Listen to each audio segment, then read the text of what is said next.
Good day everyone, grade 10 mathematics week 6. Learning competencies, performs division of polynomials using long division and synthetic division. Proves the remainder theorem, factor theorem, and the rational root theorem. Let's have a review first, paano ba tayo nagde-divide?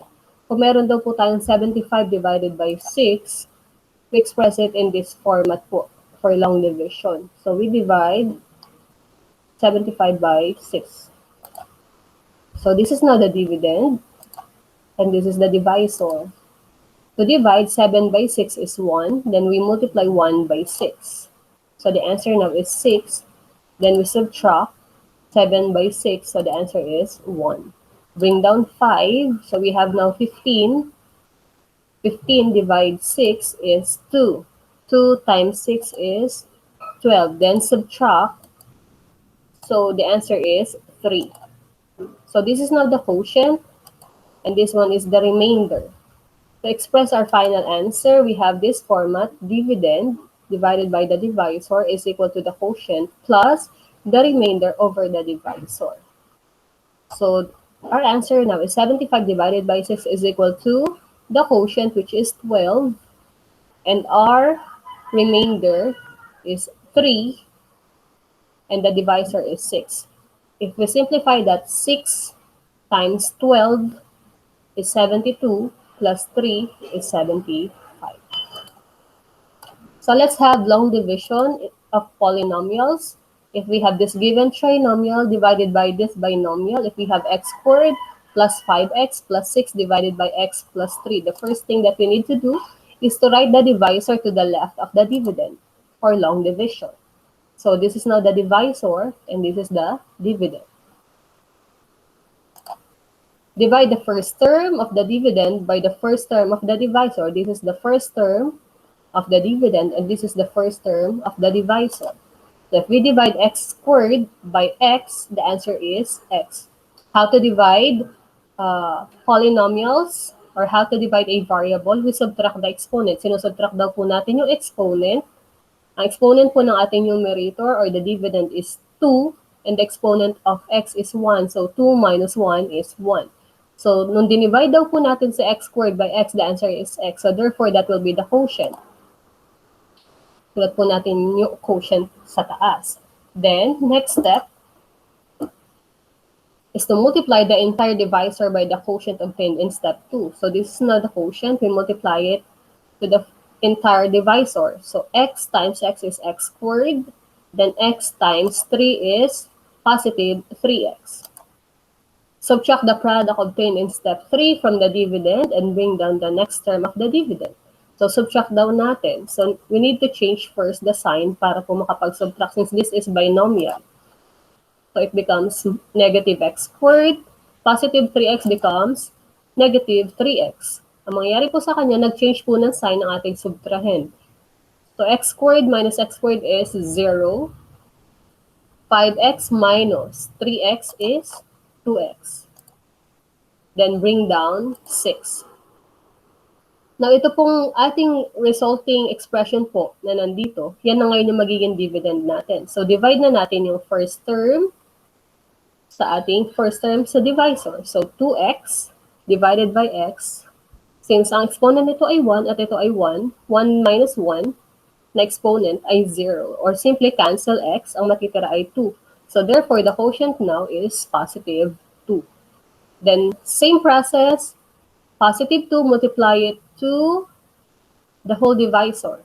Yung buong divisor daw po, i-multiply natin sa positive 2. So, 2 times x is 2x.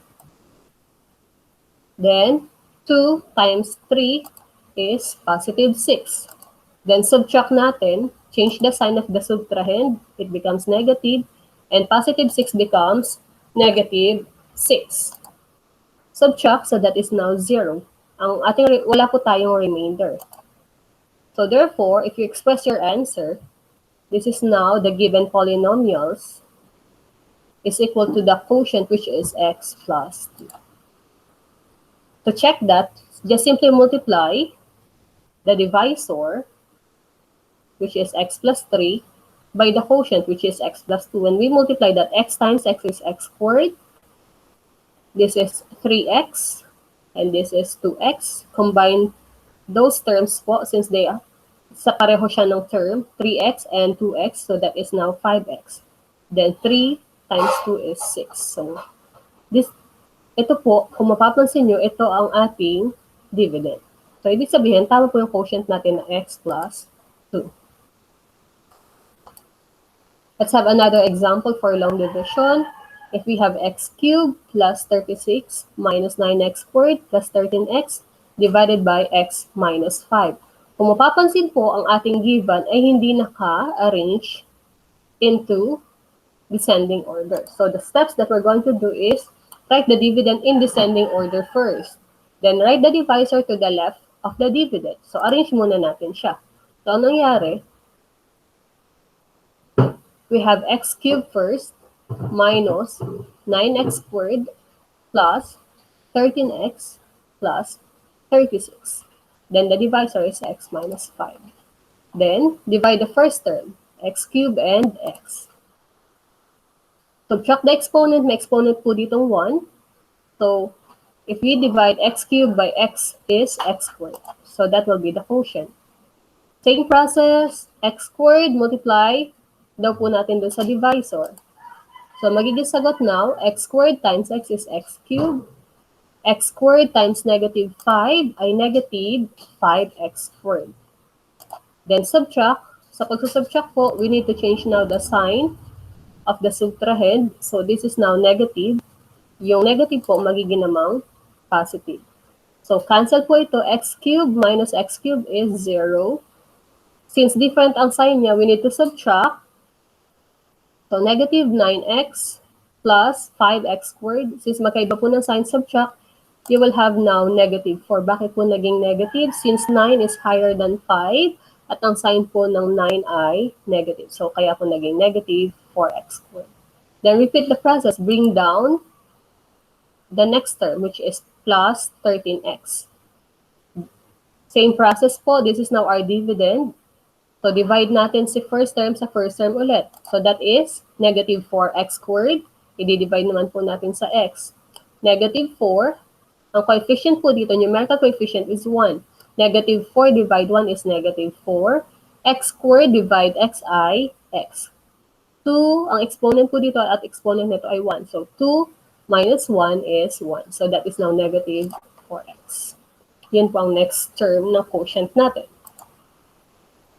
Then, repeat lang po yung process. Negative 4x multiply to all divisor. Negative 4x times x is negative 4x squared.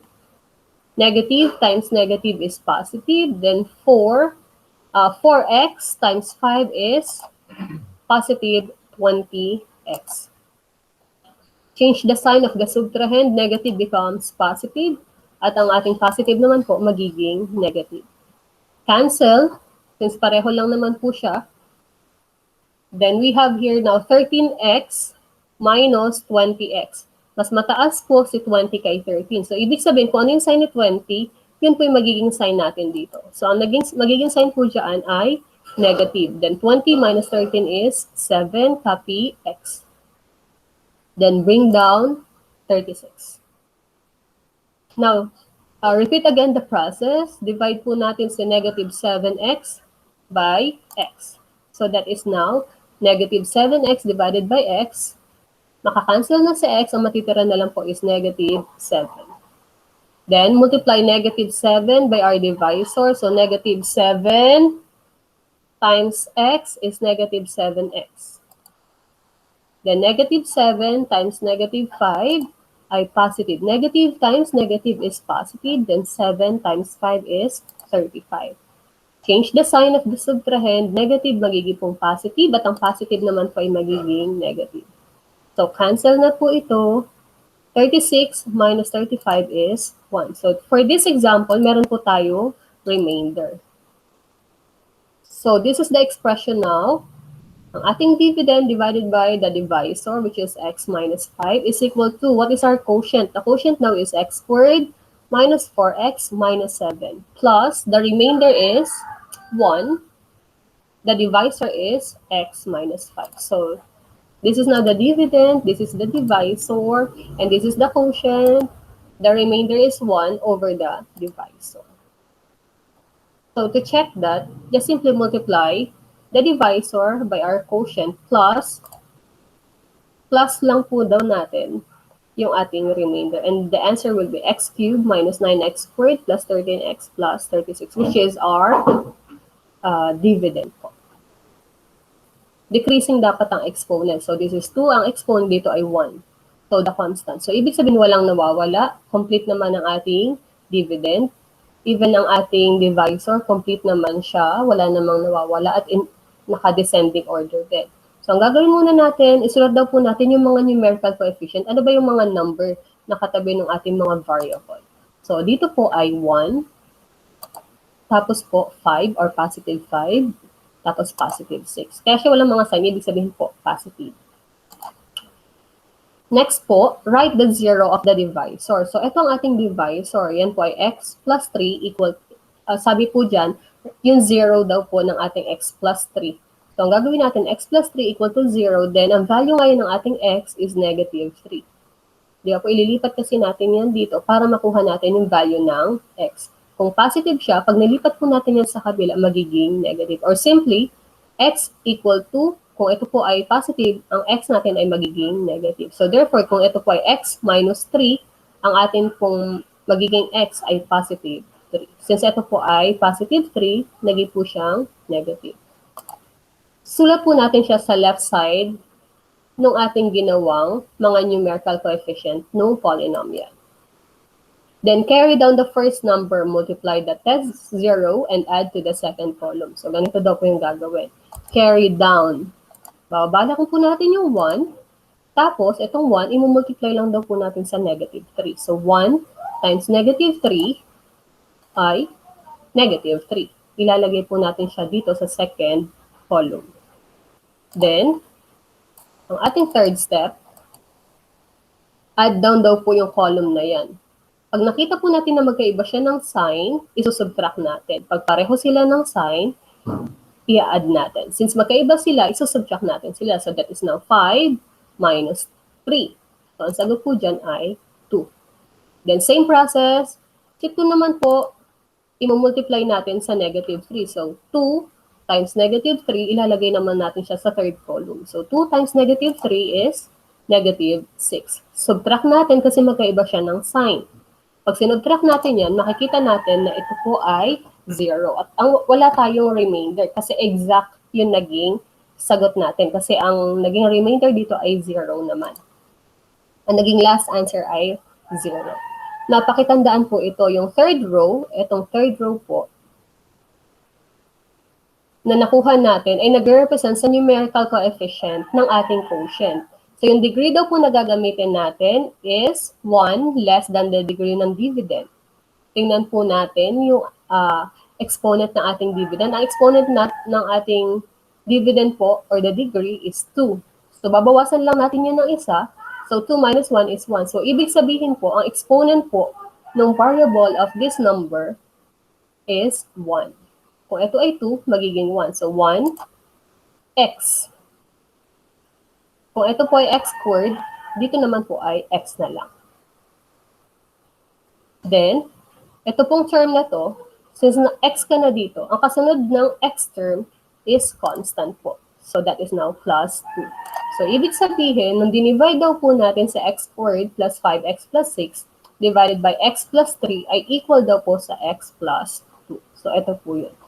Kung babalikan nyo yung ating video po doon sa long division na ito po yung given, mapapansin nyo po na ito rin po yung final answer. So, ibig sabihin, pwede natin gamitin yung long division na magkakaroon din tayo ng same answer sa synthetic division. Let's have another example. Ito rin po yung binigay ko kanina. Gagamitin din natin siya for synthetic division para ma-prove natin na ang long division and synthetic division ay pwedeng gamitin po pareho na magkakaroon tayo ng parehong sagot. So, ang first step, arrange muna natin yung polynomial into descending order. So, from 3 na exponent, followed by second exponent, first exponent, then we have the constant. So that is descending. Mula sa pinakamataas na exponent pababa, papunta dun sa constant. At kung may nawawala daw po, kunyari, x cube, tapos biglang walang x squared, so lalagyan na lang po natin yun ng 0. So naka-descending order na siya, naka-descending na rin ang divisor. Now, isusulat na natin yung mga numerical coefficient. Ano ba yung mga number na katabi ng ating variables? At huwag kakalimutan yung mga sign ng ating numerical coefficient. So meron tayong 1, meron tayong negative 9, positive 13, at positive 36. Then, let's solve for the value of x sa divisor. Sabi ko nga po, shortcut, kung ito po ay negative, ang magiging value ng ating x ay positive. So, x equal to 5. Yun yung ilalagay po natin dito. Then, next step, carry down the first number. Baba lang po natin yan. Tapos, imumultiply natin yung first number na binaba natin doon sa number po ng ating value of x. So, multiply lang natin 1 times 5 is 5. Pareho po ba siya ng sign? Sabi ko po, kapag pareho ng sign, i-add natin siya, kokopyahin yung parehong sign. Since magkaiba siya ng sign, ang gagawin po natin ay isusubtract. So, 9 minus 5 is 4. Ano yung magiging sign natin? Ang magiging sign po natin ay sign ng mataas na number. Ang sign po ng 9 is negative, so ito po ay magiging negative 4. Repeat the process lang po natin. So, negative 4 times 5 is negative 20. Pareho po ba ng sign? Hindi. So, ang gagawin uli natin is subtract natin. So, 13 minus 20 is negative 7. So, kung negative 7 siya, bakit siya naging negative? Kasi po, mas malaki yung 20 sa 13. At ang sign ng 20 ay negative. Kaya po ito ay naging negative 7. Repeat the process. So, negative 7 times 5 is negative 35. Magkaiba po ulit siya ng sign, so isusubtract ulit natin. So, 36 minus 35 is positive 1. So, meron tayong remainder na 1. So, tandaan po ulit natin na ang ating numerical coefficient dito sa side na to, ang magpapakita po kung ano po yung magiging quotient natin. So, kung ito po ay, ang exponent natin ay cube, minus 1 lang, ang magiging exponent na natin ay squared. So, this is now 1x squared or simply x squared. So, ito exponent of 2. Yung susunod natin dapat dito exponent of 1. So, that is now negative 4x. 2, 1. So, ibig sabihin, yung pinakadulo, 0 na yung magiging exponent. So, ibig sabihin, wala na tayong variable kasi yun po ay magiging constant term which is negative 7. So to find the final answer, we have dividend over divisor equal to quotient plus the remainder of the. Have this given, the dividend divided by the divisor equal to x squared minus 4x minus 7 plus the remainder is 1 over minus 5. So that will be the final answer.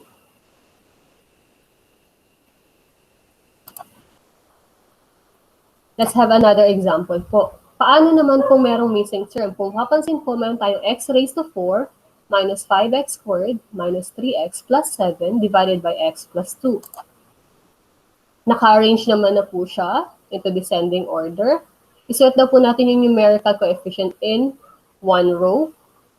At sabi po dito, if there are missing terms, write 0 to represent the missing term.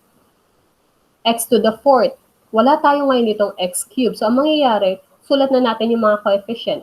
Ang coefficient ng x raised to 4 ay 1. Kaya lang wala tayong x cube. So, instead, ang gagawin natin po dyan ay maglalagay lang daw po tayo ng 0 to represent yung missing term. So, x raised to 4 po ito, yung numerical coefficient nito. Ito po yung sa x cube, followed now by x squared. So, negative 5. Then, negative 3, and positive 7. Ano kaya ang value ng ating x? O yung kabaliktaran lang po nito. Kung ang x natin dito, kung may divisor po tayong x plus 2, ang value of x dito ay x minus, or x equal to negative 2. So, negative 2 ang ating pong value of x. Then, carry down po ulit. Tapos, same process, multiply po natin si 1 by negative 2, ilalagay natin sa second column. So, the answer now is negative 2. 0 minus 2 is negative 2. Negative times negative is positive, then 2 times 2 is 4. Magkaiba po ng sign, so check natin. 5 minus 4 is 1. Ang sign niya po ay sign po ng higher number, which is negative. So the answer is negative 1. Negative times negative is positive. 1 times 2 is positive 2. Different in sign, so subtract po ulit. Negative 3 plus 2 is negative 1. Bakit po negative 1? Because 3 is higher than 2 and sign of 3 is negative. Then multiply negative times negative is positive. Then 1 times 2 is 2. Same sign. Kung papansin po pareho siya ng sign, hindi ka ngayon magsusubtract kasi pareho siya ng sign. So ipa-plus po natin siya. So 7 plus 2 is 9. So the remainder now is 9. So third row po ulit, check natin. Ang third row natin uli po is the numerical coefficient of our quotient. If this is x raised to 4, yung magiging answer mo po dito, na numerical coefficient na ito, ang kasama niyang variable ay x cubed. So x cubed minus 2x squared minus x or minus 1x. Since hindi na po natin nilalagay yung 1, kaya ang mangyayari lang po is negative x. Then, negative 1. So this is now the quotient with the remainder of 9. So the quotient now is x cubed minus 2x squared. May x squared po yan dito.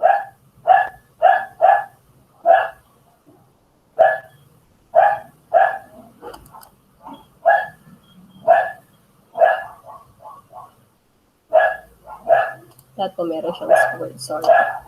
So 2x squared minus x minus 1 plus yung remainder natin na 9 over the divisor. Ang ating divisor ay x plus 2. So, yan po ang ating final answer.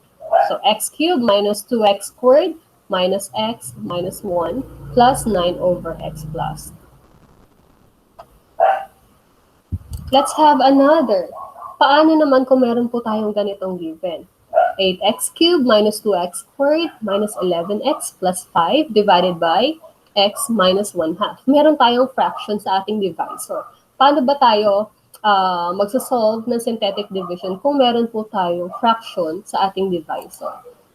So, kunin po muna natin yung value of x. Since this is negative 1/2, yan po ay magiging positive 1/2. Arrange po natin yung polynomials. Check nga natin, naka-arrange naman siya. X cubed, x squared, x, and the constant term. Meron po ba tayong missing term? Wala tayong missing term. Now, write the zeros of the divisor. Ang nakuha po natin value ng x ay positive 1/2. So, lagay po natin sa zeros and the numerical coefficient. We have 8, negative 2, negative 11, and positive 5. Carry down po natin yung first number. The first number here is 8. Bring down 8. Then 8 times 1/2. Paano ba mag-multiply ng fraction at whole number?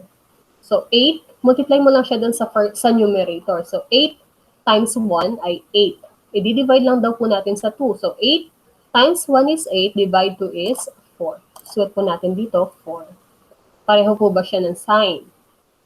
Since hindi siya pareho ng sign, isusubtract natin siya.